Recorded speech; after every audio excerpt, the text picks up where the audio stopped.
In this guide, I'm going to help you troubleshoot your microphone if it's not working in the Escape the Backrooms.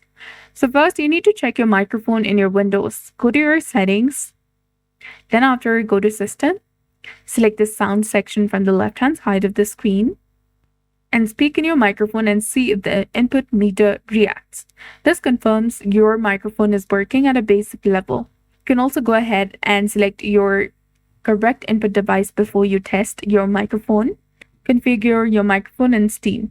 So go ahead and open your Steam application, log into your specific account, click on Steam in the top left, and then select Settings from the drop-down menu. Now go to the voice section, which is between game recording and remote play. Select your microphone from the voice input device and use the microphone test feature to verify Steam detects your microphone.